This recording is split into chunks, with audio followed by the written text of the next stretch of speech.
Hello dear students, class 10 का पहला chapter life process, जीव प्रक्रम। जीव प्रक्रम चैप्टर का नाम क्यों पड़ा?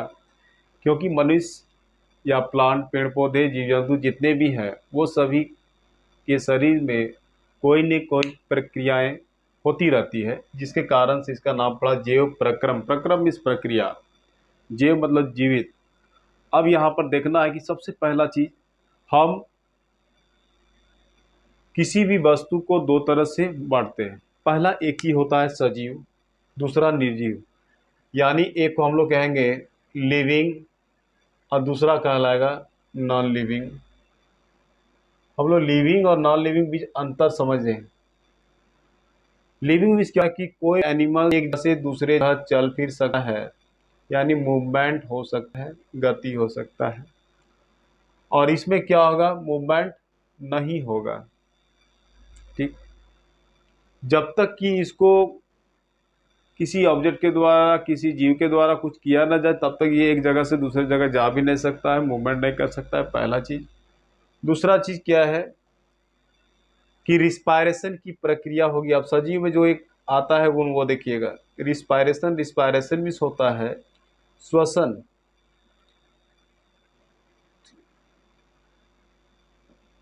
श्वसन श्वसन क्या होता है कि gaseous exchange takes place between the organisms and the environment. Environment, पर्यावरण और किसी जीव के बीच में गैसियस एक्सचेंज की जो प्रक्रिया होती है वो रिस्पायरेशन। तो इसमें रिस्पायरेशन की प्रक्रिया होगी, नॉन लिविंग में रिस्पायरेशन की प्रक्रिया नहीं होगी।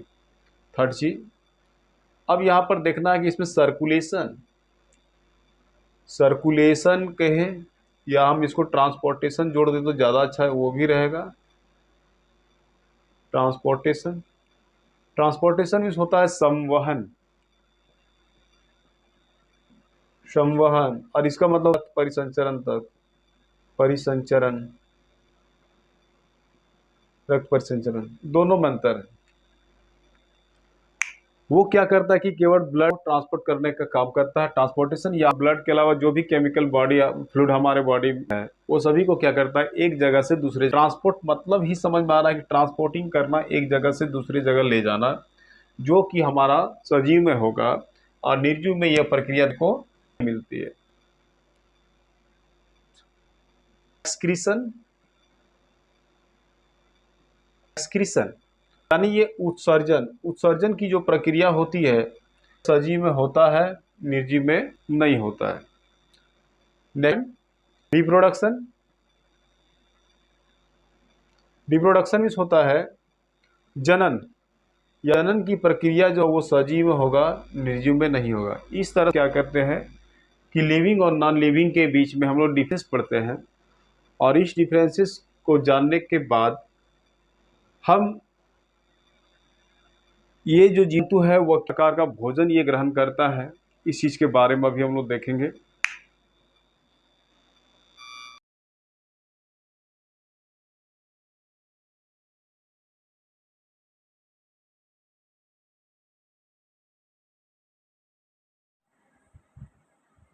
यहाँ पर हम लोग मेटाबॉलिज्म देखेंगे।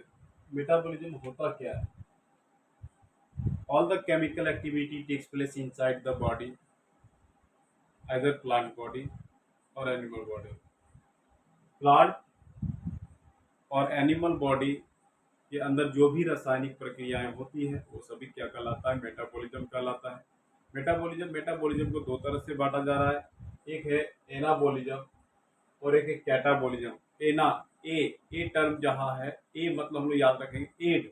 एड मीन्स क्या? जोड़ना। जहाँ पर सिंपलेस्ट मॉलिक्यूल्स को जोड़ करके बड़े मॉलिक्यूल्स बनाया जाता है। हम एग्जाम्पल को तोड़ समझने के लिए, यदि हम 2+3 करें तो मेरा 5 हो जाएगा, यानी 2 और 3 ये सिंपलेस्ट मॉलिक्यूल्स जुड़ा मिल करके वो बड़ा मॉलिक्यूल्स बनाया, इसलिए इसको हम क्या बोलेंगे? एनाबॉलिज्म कहेंगे। अब हम देखा जाए कि इसका बेस्ट एग्जाम्पल में, जब रॉ मटेरियल्स के द्वारा जब ग्लूकोज बनता है तो फोटोसिंथेसिस की प्रक्रिया जब होती है तो वहां पर क्या है कि 6CO2 प्लस 6H2O मिल करके C6H12O6 plus CO2 plus H2O ये बना। तो यहाँ पर क्या सिंपलेस्ट मिल करके ये कॉम्प्लेक्स मॉलिक्यूल्स बनाया है, वह क्या कहलाएगा, एनाबोलिज्म। और एक होता है कैटाबोलिज्म। कैटा मतलब याद रखें काटना। काटना मीन्स क्या है कि सिम बड़ा जो है उसको वो छोटे छोटे टुकड़ों में गठित करना, तोड़ना। अब मान लीजिए कि सपोज 5 है, तो 5 है तो वो क्या करेगा, 3+2 हो सके 2+1+1+1। इस तरह से वो क्या है कि जो बड़ा मॉलिक्यूल्स है वो छोटे छोटे मॉलिक्यूल्स में बंटना, वो क्या कहलाएगा, कैटाबोलिज्म कहलाएगा। कैटाबोलिज्म में CO2 प्लस H2O और वो लास्ट में क्या, एनर्जी का ऑप्शन दिया। तो ये ग्लाइकोलाइसिस, ग्लूकोज जब टूट रहा है, ये ग्लूकोज है, जब ये ग्लूकोज टूटता है तो वो क्या करता है, छोटे छोटे टुकड़ों में वो बढ़ जा रहा है। सिंपलेस्ट मॉलिक्यूल्स में CO2 बनाया, H2O बनाया, फिर एनर्जी बनाया थोड़ा। अब ये देखना है कि मेटाबॉलिज्म की जो प्रक्रिया है, तो मेटाबॉलिज्म की प्रक्रिया, अब यहाँ पर ये देखते हैं कि जो भोजन जो बना, तो भोजन बनने पर क्या है कि पत्तियों में जो देख रहे हैं कि स्टोरेज है, तो पत्तियों में स्टोरेज क्यों है।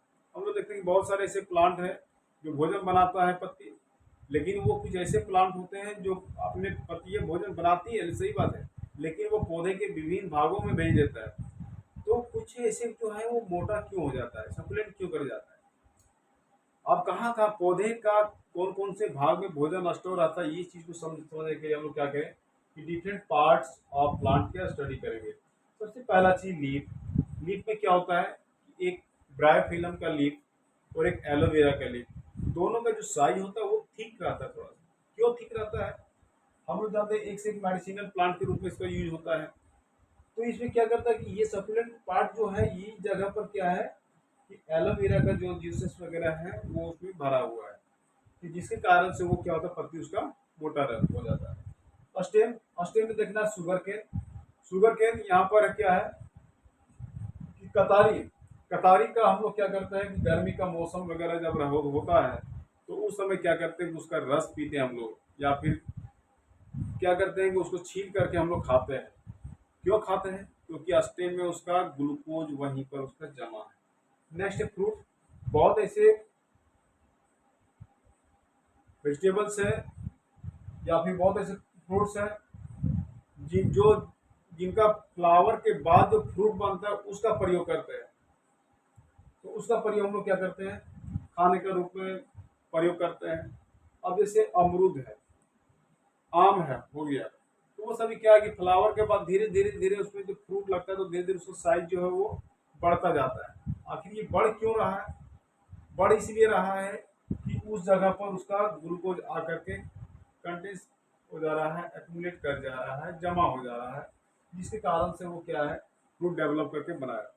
नेक्स्ट यहाँ पर देखना है कि फ्लावर, फ्रूट का guava, mango, papaya. Next flower, flower का कौन सा पार्ट है जिसको हम खाते हैं। अभी क्यों खाते हैं फ्लावर, बहुत ऐसे फ्लावर भी होते हैं खा सकते हैं, कुछ ऐसे फ्लावर होते हैं जिसको नहीं खाते। तो एक मोरिंगा, मोरिंगा जो मुनगा जिसको कहते हैं, सीटी साजन कहते हैं, उसका हम लोग खाते हैं।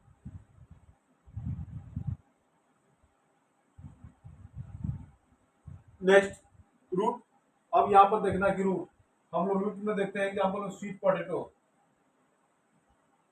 पोटैटो, स्वीट पोटैटो शकरकंद, ये क्या होता है कि जब इसको लगाते हैं उस समय वो लत रहता है, लत टाइप से रहता है।